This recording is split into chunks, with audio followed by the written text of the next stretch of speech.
Bismillahirrahmanirrahim.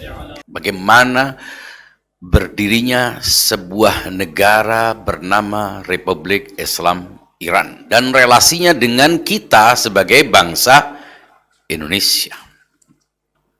Republik Islam Iran adalah sebuah negara modern yang berdiri berdasarkan sebuah konsensus.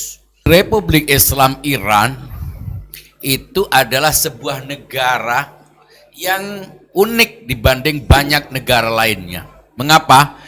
Karena dia hadir sebagai produk sebuah konsensus, sebuah kesepakatan formal melalui mekanisme yang sangat demokratis yang disebut dengan referendum. Maka dari itu kalau kita pelajari secara sederhana, awalnya adalah sebuah penolakan terhadap rezim Pahlavi yang melakukan represi, intimidasi, menciptakan kesenjangan sosial dan seterusnya sebagaimana terjadi di banyak negara pada saat itu. Beruntungnya rakyat Iran itu karena memiliki sebuah sistem otoritas keagamaan yang powerful, sehingga dengan kekuatan itulah Imam Khomeini sebagai salah satu tokoh agama yang paling disegani, yang paling berpengaruh dapat menghimpun semua kekuatan-kekuatan anti rezim despotik Shah Pahlavi, Muhammad Reza Pahlavi, untuk dijatuhkan.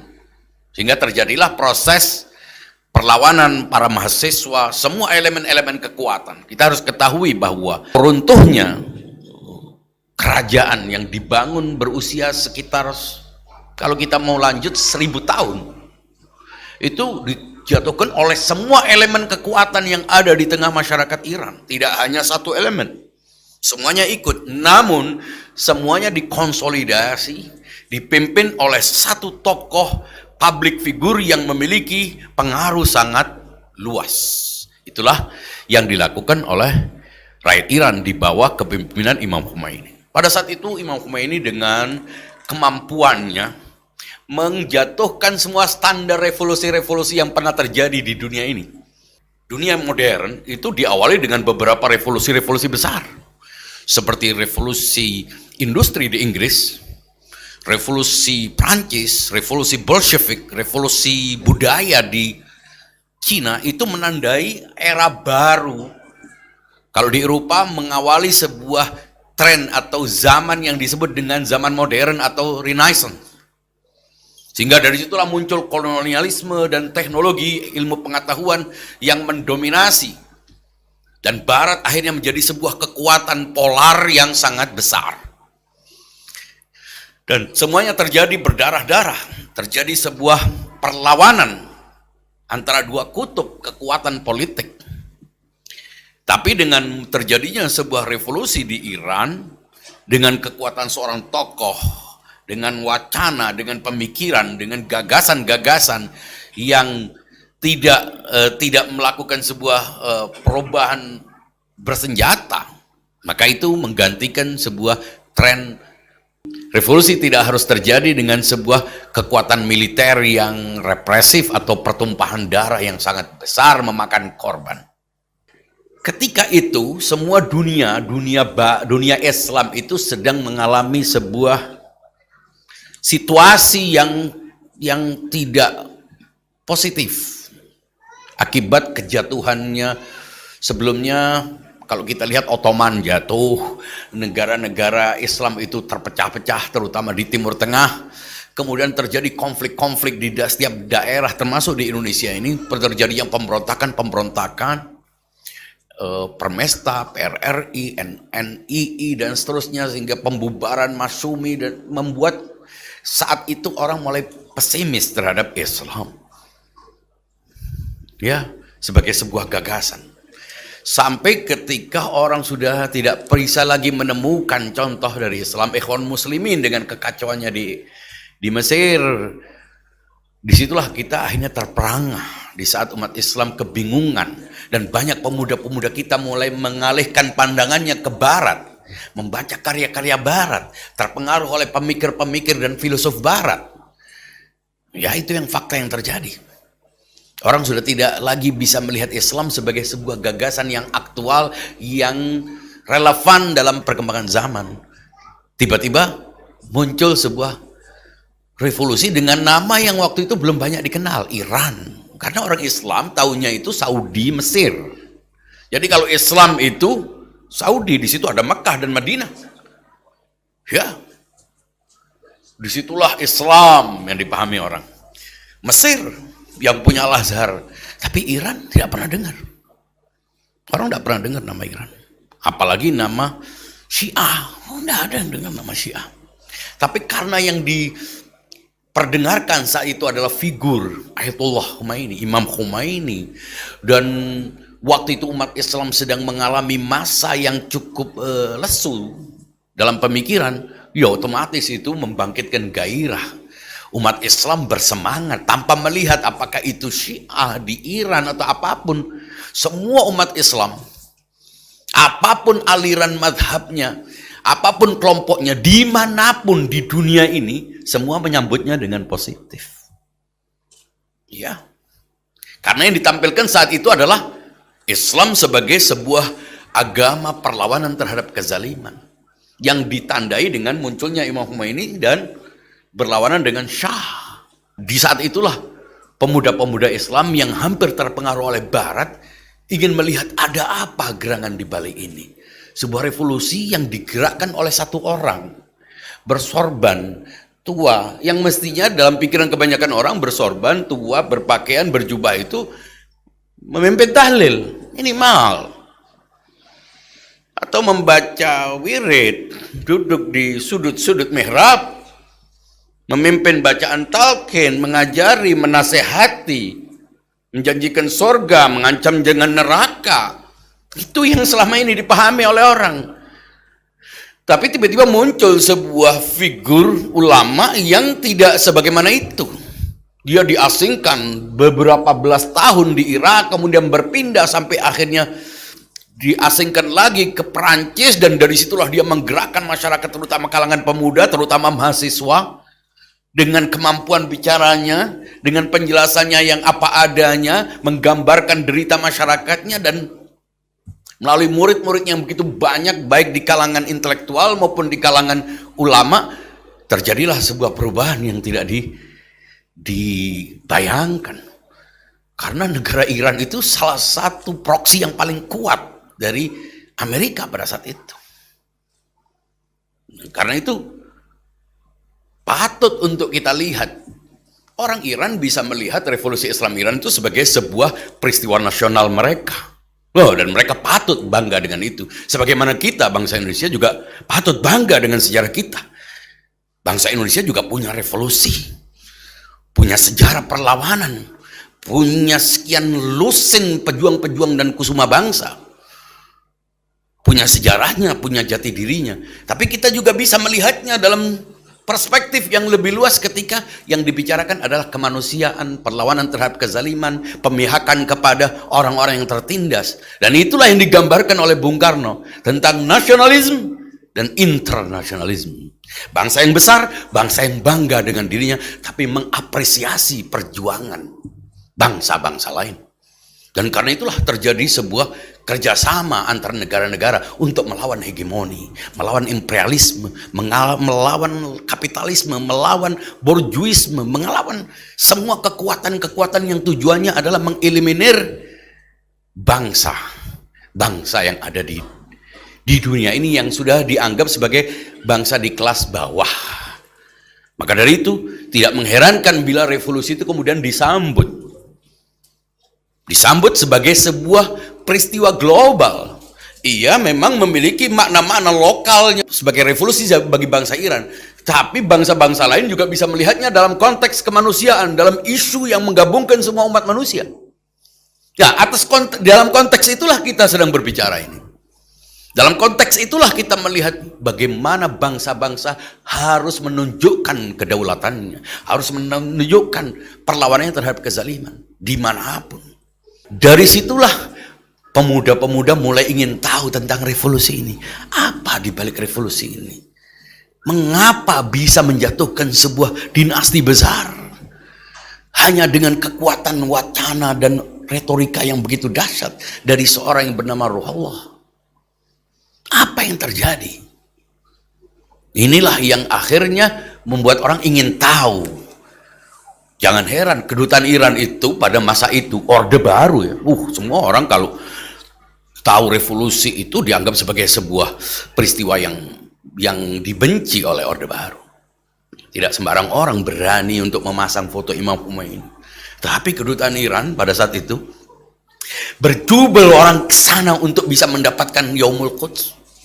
Bahkan memfotokopi untuk mendapatkan pandangan-pandangan apa di balik revolusi Islam Iran itu. Bukan sebagai sebuah peristiwa politik di sebuah negara, tapi sebagai sebuah renaissance, Islamic renaissance, kebangkitan Islam. Dan disitulah kita mendapatkan penjelasan-penjelasan dari murid Imam Khomeini sendiri, yang tidak membicarakan tentang sesuatu yang bersifat sektarian, atau bahkan hanya umat Islam, tapi membicarakan sebuah gagasan-gagasan yang mampu dijadikan sebagai lawan terhadap pemikiran-pemikiran Barat yang saat itu sangat diagungkan. Eksistensialisme Sartre, pandangan Marx, Nietzsche itu dijungkir balikkan oleh muridnya yang bersorban juga, Murtada Mutahari. Dan pada saat itu orang benar-benar pemuda-pemuda, mahasiswa-mahasiswa demam pemikiran-pemikiran tanpa melihat Syiahnya, tanpa melihat Irannya. Begitu juga ketika orang ingin tahu landasan-landasan sosiologis dari sebuah perjuangan. Disitulah Dr. Reza Syariati dengan ceramah-ceramahnya yang dipublikasi secara apa adanya dan diperbanyak fotokopi, sampai kemudian muncullah buku-buku yang membuat orang terbelalak tentang bahwa ini adalah sebuah gagasan Islam yang tidak murni sebagai sebuah peristiwa politik. Ia bahkan merupakan sebuah diskursus global yang bisa dinikmati dan dipahami oleh semua orang. Ia bukan, memang terjadi sebuah revolusi, perubahan peristiwa politik, perubahan terhadap struktur negara, tapi yang ada di balik batasan teritori Iran itu adalah sebuah kebangkitan bersama. Sebuah semangat Islam yang tidak lagi dibatasi oleh border, oleh batas-batas geografis, oleh bangsa dan negara. Mengapa? Karena yang dibawa adalah Islam. Persis sebagaimana orang-orang Indonesia juga mengapresiasi pandangan-pandangan Jamaluddin Afghani. Ia ada di Mesir, Muhammad Abduh, Malik bin Nabi di Aljazair. Itu semuanya mewakili sepak terjang politik sebuah negara, sebuah bangsa. Tapi ketika berbicara tentang Islam, ia sudah borderless, ia bersifat global, ia menerjang semua batas-batas. Maka dari itu di Indonesia pun direspon gagasan pembaharuan Jamaluddin Afghani. Dari situlah orang mengapresiasi pandangan-pandangan ikhwan muslimin bagi mereka yang terpengaruh oleh gagasan Islam yang sangat puritan. Jadi kita harus bedakan dimensi kebangsaan dan dimensi keislaman, dimensi kemanusiaan dan dimensi kenegaraan, agar tidak tercampur aduk. Disinilah kita perlu melihat. Tentu kita tidak bisa bicara tentang revolusi Islam Iran. Yang lebih ahli, yang lebih kompeten adalah orang Iran sendiri. Kita di sini ingin melihat bagaimana sih posisinya bangsa Indonesia, terutama umat Islam, dan terutama lagi mereka yang dianggap sebagai komunitas Syiah. Mengapa? Karena seringkali persoalan menjadi tidak jelas. Tidak jelas bagi kalangan internal karena kebingungan untuk melihat frame-nya. Jadi yang di internal sebagian tidak paham, yang di luar sebagian salah paham, sebagian lagi sengaja mensalah tafsirkannya. Itu yang terjadi. Maka dari itu, izinkan saya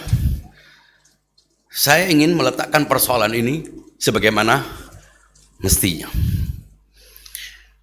Republik Islam Iran adalah sebuah negara demokratis dengan prosesnya yang berusaha untuk mengharmoniskan antara akseptabilitas publik yang merupakan landasan demokrasi, partisipasi publik melalui pemilihan umum dalam berbagai macam bidang.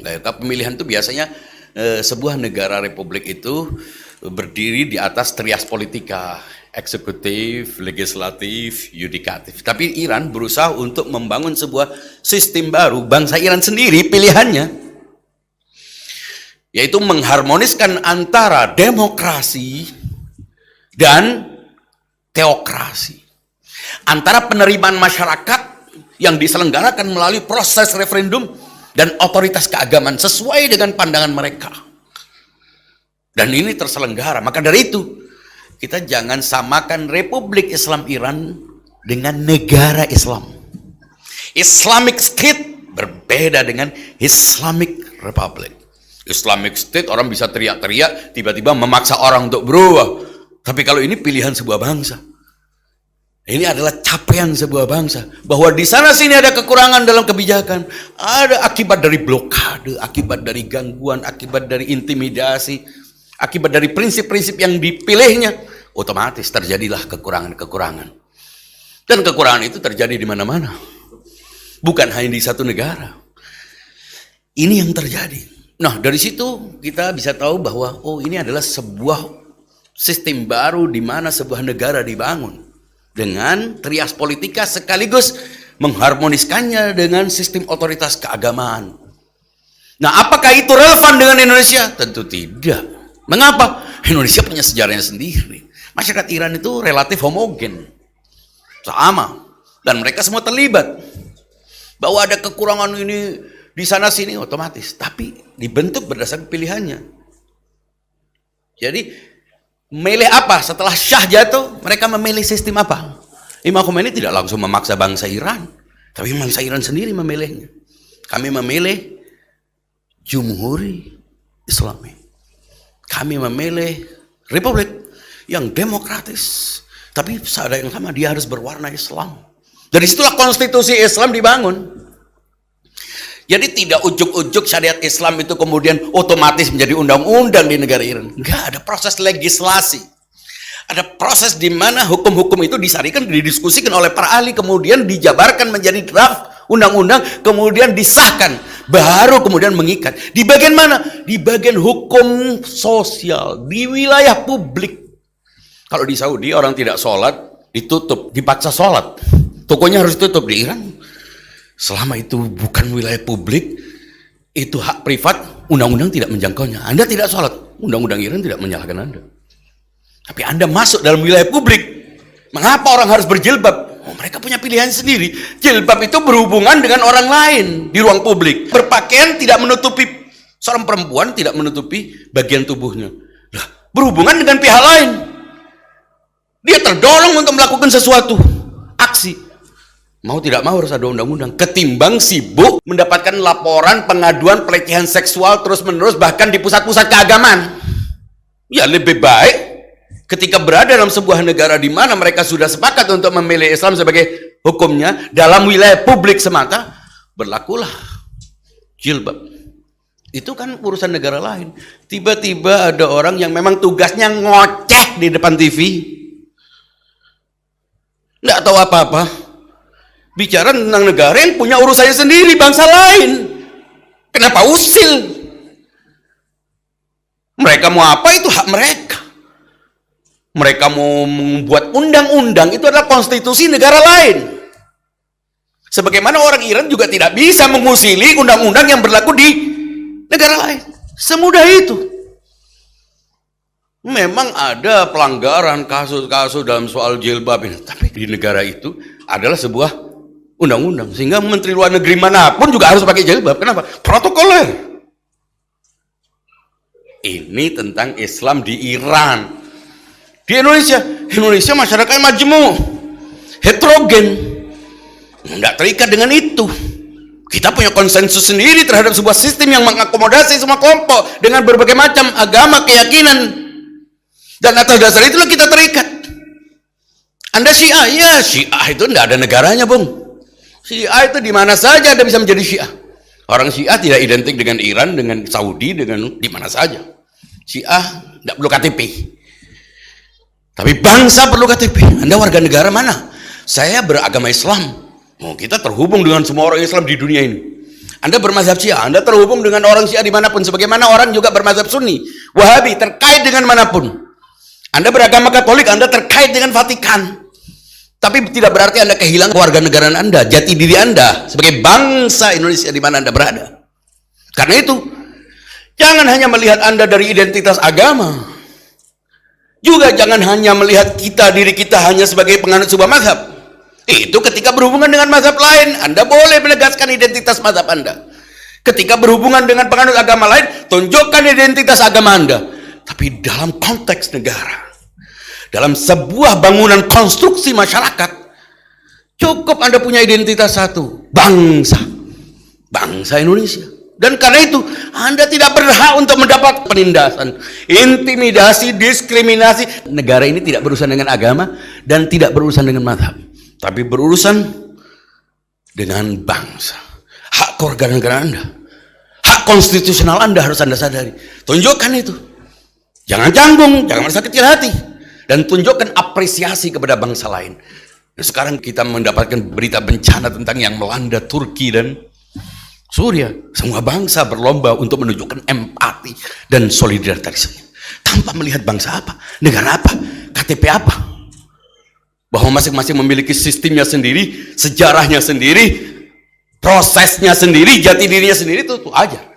Nah, kita sebagai orang Indonesia yang beragama Islam, kita ini punya identitas pertama yang mempertemukan semua orang. Kita ini sama-sama manusia, humanity, ya, identitas primer kita. Kemudian kita punya identitas khas, Islam. Kita harus bangga dengan Islam. Jangan sampai hanya supaya kelihatan toleran, moderat, agamanya dihina supaya kelihatan moderat. Ada sebagian orang yang kritis terhadap agamanya, giliran agama Quran dihina, supaya kelihatan moderat, supaya kelihatan toleran, dia lebih kritis terhadap penganut agamanya, paling toleran. Agama lain belum mengadakan acara, sudah keburu nulis status lebih dari penganut agama itu. Lebay, karena tidak punya kebanggaan terhadap agamanya. Kita toleran, tapi kita juga harus tunjukkan kebanggaan kepada agama kita, dan kita harus tolak setiap upaya apapun untuk menghina agama kita, betapapun kita terganggu oleh kaum intoleran. Tapi itu tidak boleh menurunkan penghormatan kita kepada agama kita, kepada Islam kita. Jangan hanya karena kita disesatkan oleh seagama, kemudian seagama kita hinakan. Tetap saja identitas Islam di atas semuanya. Ketika dihubungkan dengan Islam, meskipun di dalamnya ada kelompok intoleran, itu tidak bisa ditawar. Kita harus bersuara. Nah, itu identitas yang global, orang bisa bertemu. Dan identitas mazhab, mengapa perlu bermazhab? Mazhab adalah metode untuk memahami agama. Kita ingin memahami Islam ini dengan metode ini. Anda memahami Islam dengan metode Anda, silahkan. Agama saja lakum dinukum waliyadin, apalagi lakum mazhabukum wali mazhab. Nggak ada masalah. Tapi kita beragama, bermazhab di mana? Ada domain amal, ada tempat kita menunjukkan kita berada di sini. Kita punya komitmen.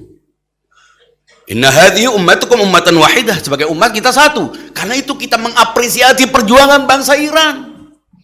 Mengapa? Karena yang dibawa adalah Islamnya, bukan kebangsaannya. Dan kita menyatu dengan mereka atas dasar keislaman.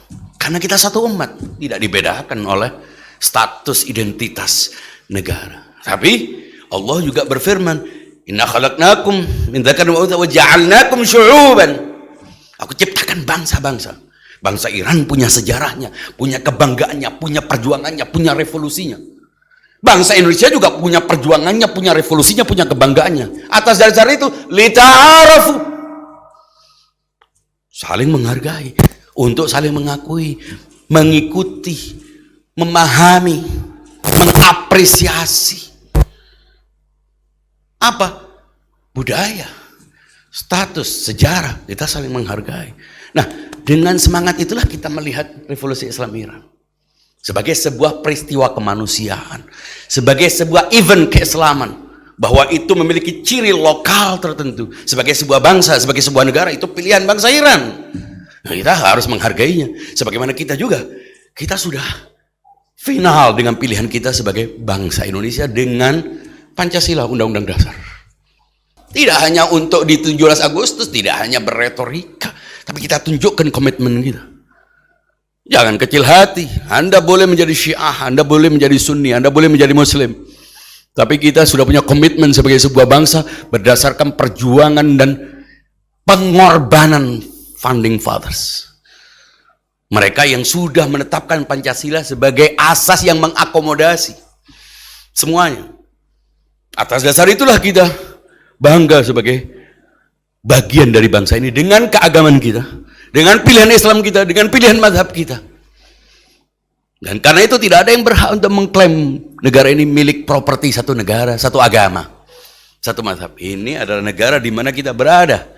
Disinilah kita bernafas, disinilah kita membangun, dan masing-masing harus berada di garda terdepan untuk mempertahankannya. Karena itu kita semuanya bangga di sini sebagai bangsa Indonesia mengapresiasi perjuangan, kita juga menghargai perjuangan rakyat Iran yang terus berjuang dengan semua proses-prosesnya. Tentu tidak semuanya sempurna. Kalau sempurna Imam Mahdi berarti. Ada proses di mana ada trial and error, adalah sebuah eksperimen dengan semua kekurangan-kekurangannya, sebagaimana kita juga bangsa Indonesia terus berjuang dan berlomba dengan bangsa-bangsa lain. Sama-sama Iran dan Indonesia memiliki kesamaan yang sangat banyak. Indonesia ini adalah sebuah negara di mana umat Islam Sunni terbesar di dunia. Iran sebagai negara dengan mayoritas Syiah terbesar di dunia. Sebetulnya yang paling layak untuk membangun dunia Islam dua ini. Dua ini punya kesempatan untuk bersinergi. Punya kekayaan alam yang luar biasa.